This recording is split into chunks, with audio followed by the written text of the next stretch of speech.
Queria agradecer a BPI TV pelo convite para a Secretaria de Estado de Cultura participar dessa mesa, agradecer a introdução do Steve e do Adriano, agradecer vocês por estarem presentes aqui na nossa apresentação. Bem, eu queria chamar a atenção de vocês para a gente extrapolar um pouco essa questão que foi colocada pelo Rio Content Market, das oportunidades para o setor audiovisual, como eu falo, em nome da cultura do Estado do Rio de Janeiro. Então, queria fazer algumas provocações e pensar como que a gente poderia extrapolar essas oportunidades que a gente vai ter com os grandes eventos, né?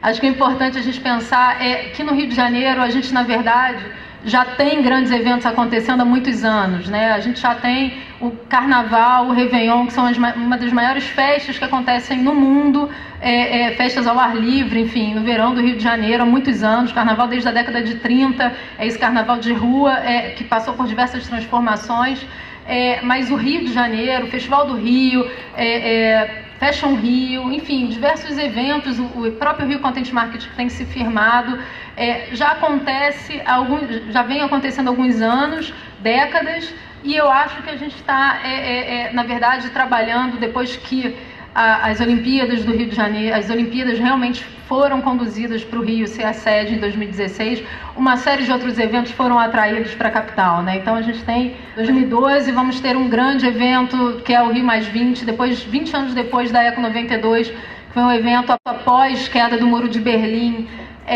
que trouxe para o Rio de Janeiro a maior concentração de chefes de Estado, né? 20 anos depois a gente volta a esse tema. Enfim, em 2013 temos um novo Rock in Rio, Copa das Confederações, Copa América, Copa do Mundo, enfim, todos esses grandes eventos, mas que faz a gente pensar em, ok, a gente tem essas oportunidades todas, temos alguns marcos, mas alguns marcos que vão trazer para a gente receitas, mas eu acho que é interessante a gente pensar também algumas outras transformações que isso pode trazer para a sociedade do Rio de Janeiro, né? A sociedade do Estado do Rio de Janeiro. A gente tem uma série de indicadores, né? Não só jornais diariamente vêm dizendo como que o Brasil é uma área, o Brasil é um país que realmente está recebendo muitos investimentos. O Rio de Janeiro tem recebido muitos investimentos, tem uma pesquisa da Firjan também sobre economia criativa que coloca o Rio de Janeiro acima da média nacional em termos de renda, em termos de participação no PIB do Estado.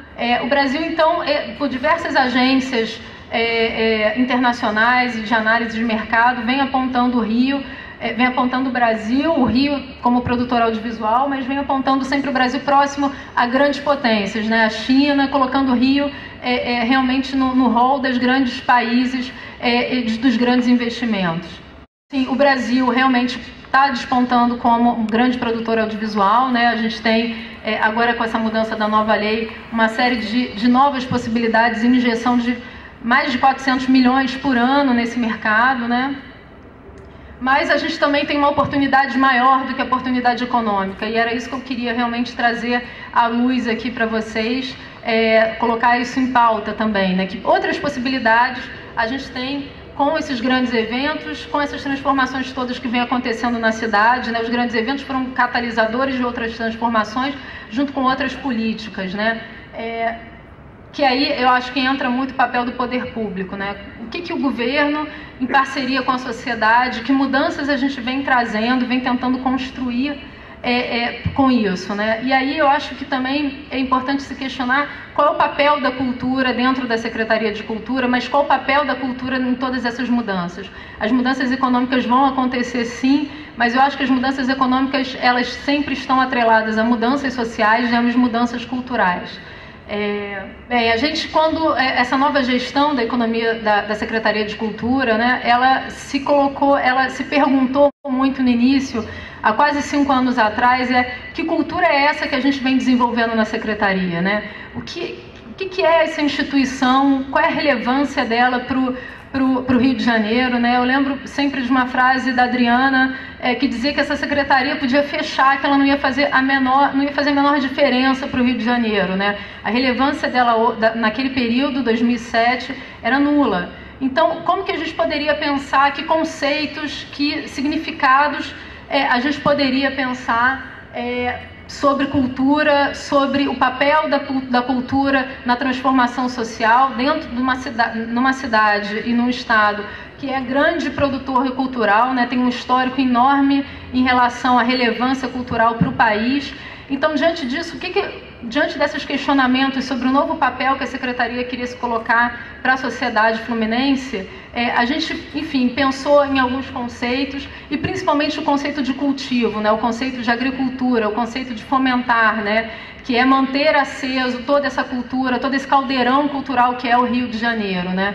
E diante disso a gente estabeleceu alguns valores para a Secretaria e para todas as políticas que a gente vem desenvolvendo lá na Secretaria, né? Que, enfim, são alguns valores que permeiam todas as nossas atividades, que estão intrinsecamente ligados, né? A Secretaria, ela tinha um orçamento totalmente voltado para a capital, que se sobrepunha à Secretaria Municipal, porém ela tinha 92 municípios para trabalhar, né? Se um único município recebe 90% do seu orçamento, os outros como que podem se beneficiar dessa política? Não se beneficiavam, né? Então, a gente pensou muito a questão do acesso, levar o que é produzido da capital para o interior, mas trazer o que é produzido do interior também para a capital. Fazer uma interlocução mesmo entre essa produção, né? E principalmente levar o que a gente faz no Rio de Janeiro para o mundo, né? Que é um pouco até, eu acho que o que o Steve está fazendo, enfim, vou falar um pouquinho mais de Film Commission, Belas Artes com Teatro Municipal, Biblioteca Pública de Manguinhos, que é um projeto de referência das bibliotecas no Brasil, né? Do MINC.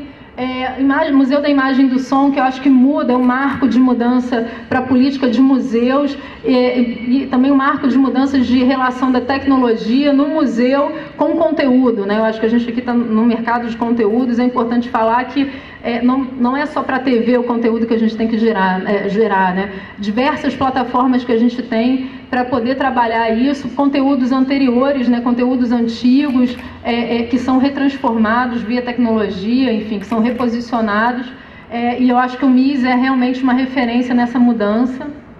Pontos de cultura também, que é um grande fator de descentralização da produção cultural. Eu acho que é uma chancela que a Secretaria dá junto com o MINC, né? Esse projeto é um projeto que nasceu no Ministério da Cultura, mas acho que é uma chancela que a Secretaria dá de descentralização da produção cultural no Rio de Janeiro, né? Foi um dos projetos principais, um dos grandes editais que a Secretaria fez, pulverizadíssimo, em quase todos os municípios a gente conseguiu selecionar pontos que realmente tivessem uma relevância de manifestações culturais, né?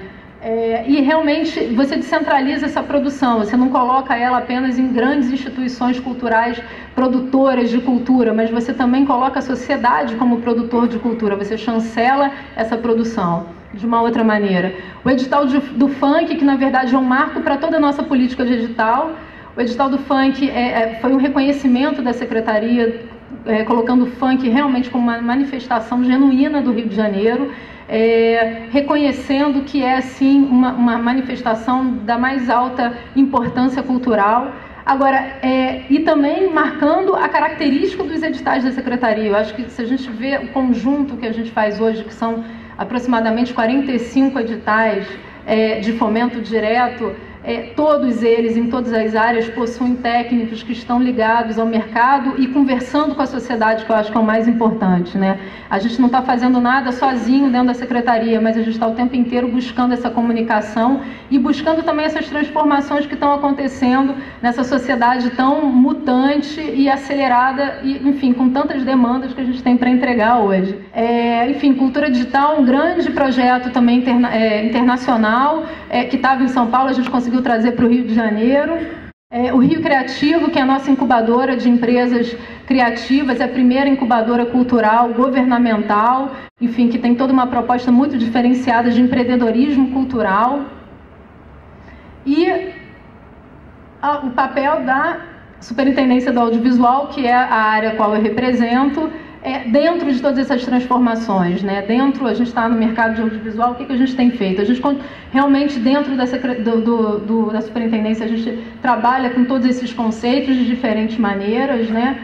A gente tem a Rio Film Commission, como o Steve falou, é um diferencial, uma mudança que a gente tem em termos de como falar do Rio de Janeiro internacionalmente, né? Como transmitir a nossa imagem internacionalmente para os outros países, em outros mercados, como a gente saber usar e trabalhar com isso internacionalmente. Mas não apenas com filmes comerciais, com os filmes autorais também. A gente apoiou o filme da Júlia Moraes, Histórias que Só Existem Quando Lembradas. É um filme autoral, com orçamento pequeno, mas foi um filme que rodou o mundo inteiro, mais de 20 festivais, por onde passou, recebeu prêmios. É um filme que foi quase todo rodado no interior do Rio de Janeiro, na região de Barra do Piraí, e, no entanto, é um filme que conquistou plateias do mundo inteiro de diferentes lugares, né? Ganhou prêmio em Abu Dhabi, começou sua carreira em Veneza, que é um dos principais festivais internacionais de cinema. Então, assim, são diferentes tipos de produção, como o Rouge Brasil, Vermelho Brasil, que é uma coprodução para a TV e também vai ser feito um longa-metragem, coprodução entre a Conspiração e a Pampa Filmes, que é uma produtora francesa, para contar a história do Willy Gagnon e da França Antártica, mas os franceses querendo contar essa história com o Brasil, né, com o Rio de Janeiro. Essas locações são todas nas proximidades de Paraty.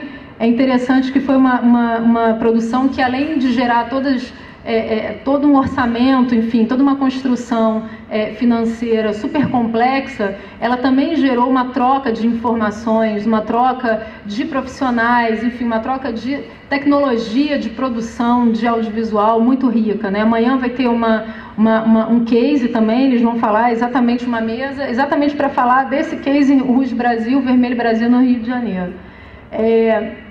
A gente também... Opa, passei aqui Enfim, tudo isso para dizer que não é só a Secretaria que reconhece isso, mas os próprios produtores também reconhecem, enquanto alguns filmes que têm levado o Rio de Janeiro internacionalmente conseguem ampliar toda essa difusão do que significa o Rio de Janeiro, da nossa cultura, da nossa identidade no mundo, né? Não só em termos financeiros, não só em termos de venda dos produtos, mas em termos da nossa identidade mesmo, né? E isso é uma coisa que não tem preço. Do lado do acesso, a gente tem um importante programa que já levou praticamente 700 mil alunos da rede estadual ao cinema. É um importante projeto de formação de público, mas, acima de tudo, de transformação do hábito cultural dos alunos e dos professores e de toda a rede estadual, né? Eu acho que a gente tem aí um grande projeto diferente, inédito no Brasil. A gente se espelhou em algumas experiências e foi fazendo cada vez mais o projeto crescer e se moldar ao que era a necessidade da rede estadual. E aí a gente hoje tem um grande reconhecimento no mercado, ao mesmo tempo que a gente tem uma grande demanda da rede estadual. Só para vocês terem uma ideia, todos os filmes brasileiros que são lançados no mercado de salas de cinema nos procuram para fazer um lançamento no Rio de Janeiro em parceria com a gente. Alguns filmes chegam a ter um aumento num público de 35%. O Tropa foi um dos que mais participou, obviamente. Eu lembro do Marco Aurélio Marconte, que foi distribuidor do filme, falando: olha, a gente está trabalhando para bater recordes, mas a gente quer também bater recordes no cinema para todos. A gente quer ser um filme divisor de águas dentro do programa. Queremos levar muitos alunos para ver. De fato, eles levaram 120 mil alunos para ver o Tropa, só no cinema para todos. A gente fez uma sessão enorme com mais de 1000 alunos, com Padilha e com todo o elenco do filme. Também trabalhamos com o filme da Laís Bodansky, que é um filme que tem diretamente relacionado para o público do programa. Foi As Melhores Coisas do Mundo. E do lado dos incentivos, da mesma forma que a gente tem todo esse perfil arrojado dos editais da Secretaria, a gente também colocou o game como um fator, como um dos elementos culturais, né? Não foi só o funk, o game, moda, enfim, todos esses outros setores que não eram considerados cultura, hoje na Secretaria de Cultura eles fazem parte da lei de incentivo e da nossa política de fomento. O GCRIP é um dos primeiros games que foram selecionados em 2008. Ele é um game que trabalha para trabalho com crianças com síndrome de Down. Já ganhou diversos prêmios no Brasil. É um game muito rebuscado e foi feito, na verdade, a gente começou a investir em ideia, mas, na verdade, todo o recurso que o proponente ganhou, ele acabou desenvolvendo todo o game e não só a ideia do game, que era o objetivo do edital, né? França Antártica também, que é, enfim, ligado ao mesmo tema do Rouge Brasil, do Vermelho Brasil, que é sobre o período da França Antártica no século XVI no Rio de Janeiro, que também visa trabalhar, enfim, questões históricas também de forma com entretenimento, né? Bem, e diante de tudo isso, assim, só marcando como que os editais, como que essa política de fomento tem tentado dialogar com as inovações que vem acontecendo, que o mercado vem apresentando e que a sociedade também vem apresentando. Então, o game hoje é um mercado de grande relevância, e como que a gente pode trazer isso para dentro de uma cultura, de uma política cultural. Enfim, diante disso tudo, eu acho que a gente tem alguns desafios, né? O poder público, mas a sociedade, os produtores de conteúdo audiovisual, que são vocês. O audiovisual hoje ele é totalmente transversal, ele está na educação, ele está no esporte, ele está dentro dos museus, ele está em diversos momentos da nossa vida. Como é que a gente pode trabalhar todas essas transformações, né? Eu acho que o nosso caminho, realmente, quando ele é relevante, é quando é um caminho junto, né? A gente não precisa só reproduzir os grandes padrões internacionais para se produzir os eventos, né? A gente não precisa só reproduzir os padrões no audiovisual, né? Até porque eles estão em constante quebra, né? Alguns anos atrás a gente estava falando que o nosso padrão de exibição em salas de cinema era 2K. Agora a gente já está falando de 4K e já pensando na transformação para o 8K. Então, isso é só um pequeno exemplo do que está se transformando. Enfim, na verdade, essa quebra de padrões remonta muito ao início do cinema, né? Antes do 35mm virar o padrão e o som ótico, na verdade, foram diversas quebras de padrões até que se chegou num único para o mundo inteiro. Mas a gente não conseguiu chegar num padrão ainda único e nem sabemos se vamos continuar quebrando esses padrões. Então, diante de todas essas mudanças, como é que a gente pode continuar construindo uma política relevante e construir uma sociedade realmente que consiga dialogar também com o poder público, né? Eu acho que esse é o nosso grande desafio, que é a construção dessas transformações todas que vêm por aí, até os grandes eventos em 2006, mas para que elas possam deixem um legado, né? Para que elas possam realmente não passar com os eventos.